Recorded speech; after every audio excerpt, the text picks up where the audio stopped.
Professional Skills Business English, your punctuation guide.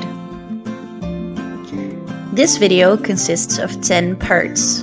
Part 1, period. Part 2, comma. Part 3, colon. Part 4, semicolon. Part 5, apostrophe. Part 6, quotation marks. Part 7, hyphen. Part 8, parentheses. Part 9, square brackets. Part 10, dash. By the end of this video, you will have become familiar with how to use the 10 punctuation marks in English. Let's go. What is punctuation and why does it matter? So what is punctuation? Well, according to Cambridge Dictionary, it's the use of special symbols that you add to writing to separate phrases and sentences to show that something is a question, etc. According to Merriam-Webster, it's the act or practice of inserting standardized marks or signs in written matter to clarify the meaning and to separate structural units. To punctuate, a verb.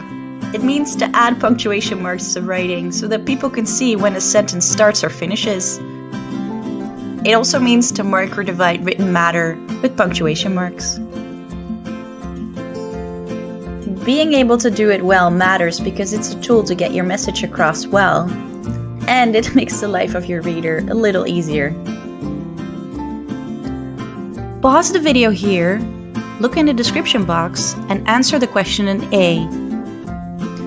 Part 1, period. Punctuate like this. Use a period at the end of a sentence or at the end of a short form of the word. Part 2, comma. Punctuate like this. Use a comma to separate parts of the sentence, showing a slight pause, or to separate the single things in a list. Commas are generally used to improve the legibility of your text and prevent misreading, to separate quotations from the main text, to separate linking words from the main idea of a sentence, to separate extra information from the main idea of the sentence, and to separate main clauses that are tied together with coordinating conjunctions. Finally, to separate nouns in a list. If that was a little bit too fast, pause the video here. Part 3, colon. Punctuate like this. Use a colon to direct attention to matter that follows. Colons separate general statements from specific ones, and they can be used to introduce lists, quotations, or explanations. These punctuation marks generally follow a main or independent clause. Part 4, semicolon. Punctuate like this. Use a semicolon in a coordinating function between major sentence elements. Or in plain English, use a semicolon when each of the two parts could form grammatical sentences on their own. A semicolon can also separate things in a list. More on semicolons.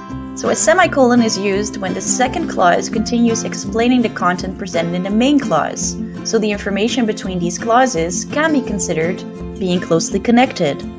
This mark differs from a period in that the relationship between clauses is highlighted rather than placing prominence on the independent clause in cases in which a period is used.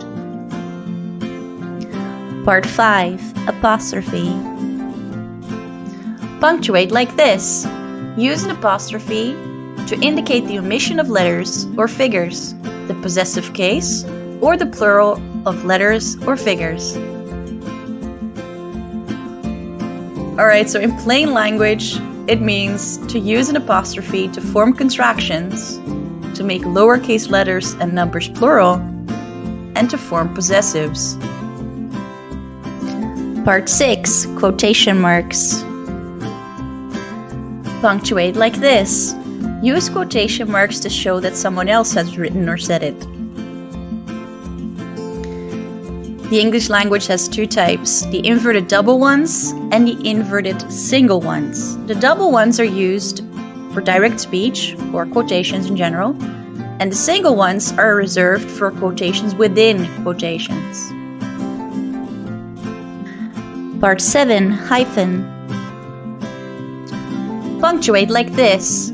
Use a hyphen to join two words together or to show that a word has been divided into two parts at the end of one line and the beginning of the next. Punctuate like this. Hyphens are generally used for three reasons. First, to prevent misreading. Second, when combining two or more words that serve as a single adjective. And last but not least, when attaching certain prefixes to the base of the word. For example, X-ray, all-inclusive, well-known, and president-elect. Part 8, parentheses. Punctuate like this. Use parentheses to show that what is inside them should be considered as separate from the main part. Part 9, square brackets. Punctuate like this. Use square brackets to show that what is between them should be considered as separate from the main part. And finally, part 10, dash. Use a dash or em dash to separate parts of a sentence, especially to indicate a break in the thought or structure of a sentence. So in plain language, a dash, or the em dash to be specific, is used to interrupt the main discourse.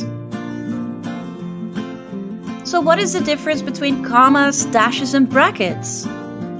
Well, dashes give non-restrictive information emphasis, while brackets move the information to the background. Note that commas provide a neutral status.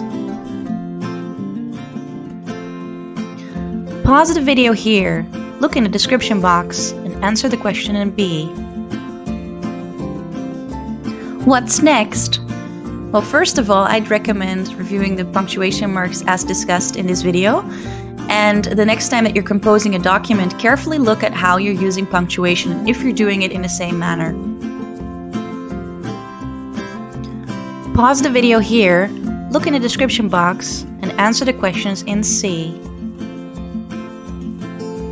In this video, the period, comma, colon, semicolon, apostrophe, quotation marks, hyphen, parentheses, square brackets, and dash were discussed. And that concludes our video. If this video was useful for you, please like it and subscribe to my channel. Well, that concludes our video, but we'd love to hear from you too, so please comment below and share your experiences.